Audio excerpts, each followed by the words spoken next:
Hello physical fiends, with the year almost coming to a close, I thought it would be fun to tell you, scientifically, what were the biggest physical imports of the year, which games sold the most. To compile this top 10, I am including all editions on all consoles for the game that released. So for example, if a game had a PlayStation 5 and Nintendo Switch Standard Edition, as well as collector's editions for both of those, I will be combining the numbers together. I think that makes sense. And as a heads up for those who are new here, all the games in this video play in English despite being released in Japan or Asia exclusively. Let's take a look at this year's top 10. Number 10, Super Robot Wars Y.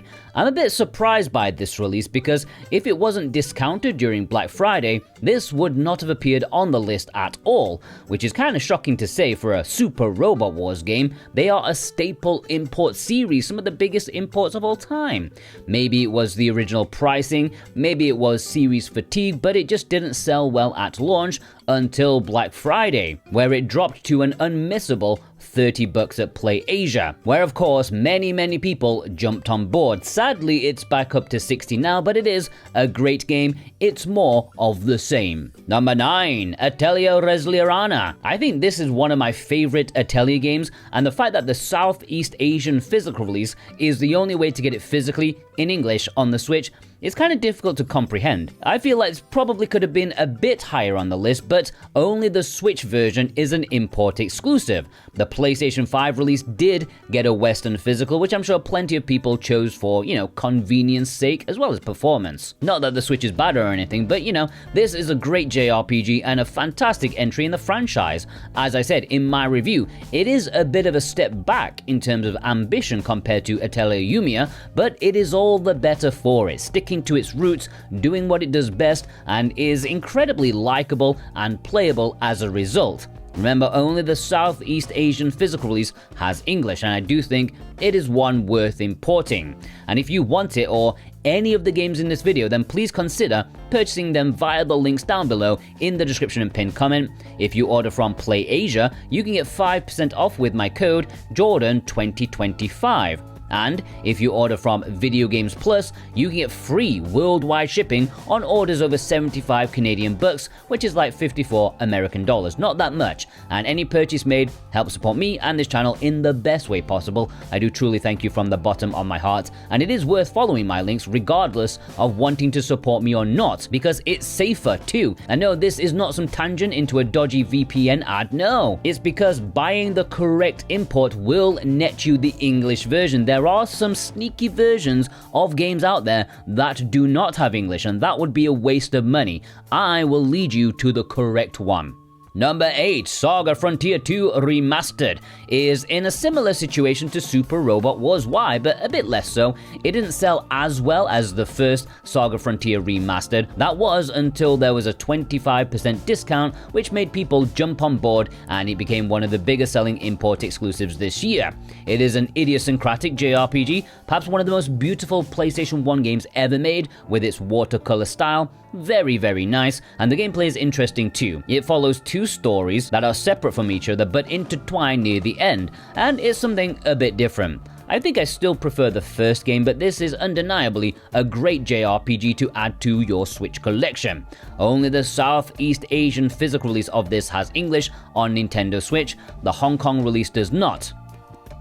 Number 7, The Medical Examination Diary Teamwork in Paradise. Normally, this would not have appeared on this list, but I think FOMO got to people. When this visual novel double pack came out in February, it was remarkable for the fact that it's an entagram visual novel that's in English. That's like once in a blue moon. It sold okay, relatively, for a visual novel import, but it shot into the sales stratosphere when literally out of the blue, the publisher decided to pull the majority of their games catalog from digital stores. After just a few months, they released this and then deleted it, which means that the only way to get it legitimately was physically.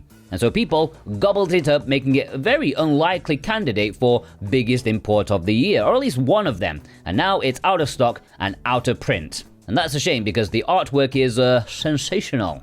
Number 6, Ninja Gaiden Black 2. This is a PlayAsia exclusive and is probably the best-selling import for me that I've put little to no effort into talking about.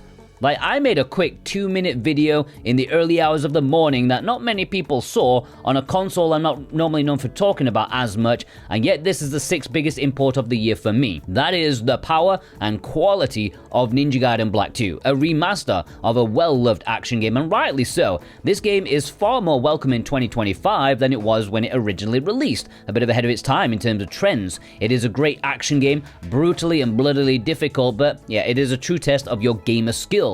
And some say it was better than Ninja Gaiden 4, which was a new game this year.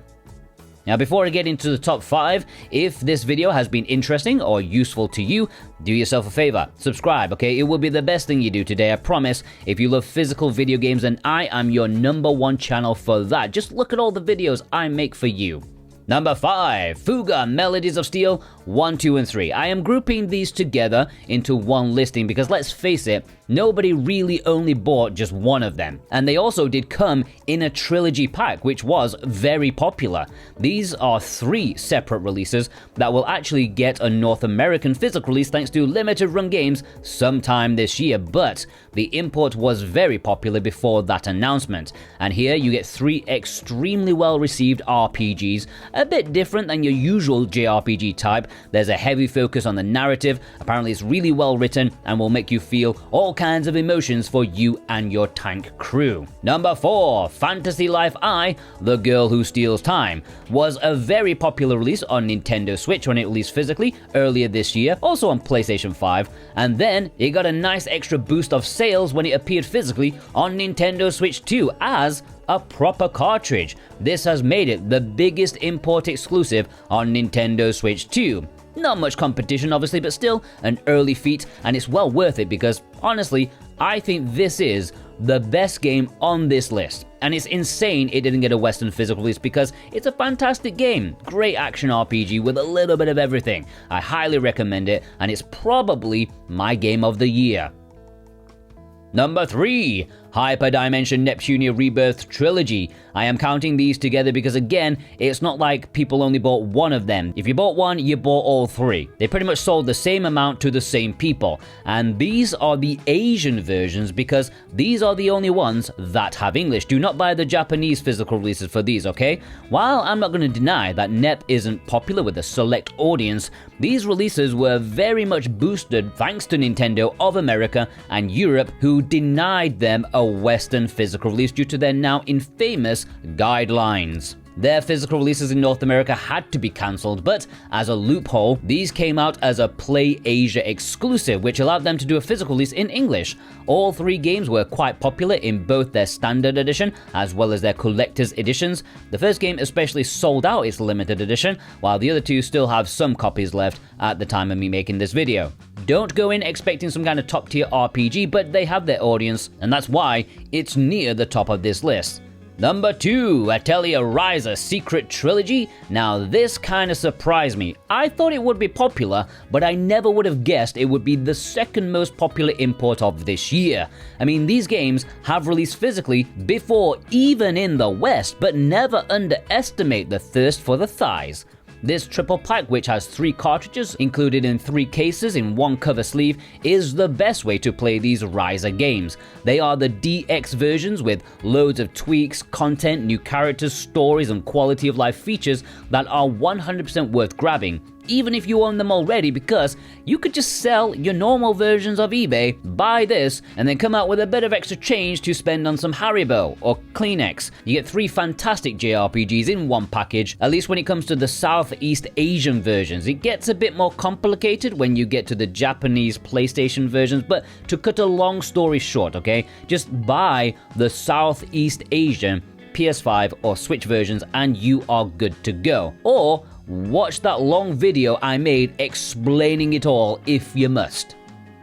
Now, before I get to the number 1 spot, I want to give a shout out to some honorable mentions. They may not have made the full list of top 10, but they could have done if things went a bit differently. the NeoGeo Selections Volume 1 to 10. Now, collectively, if I did put all 10 physicals together into one section, this would certainly have brute forced its way onto the list through sheer determination alone. However, I did feel the individual numbers of each would have made it, too false of a reading compared to the other groupings that I've done.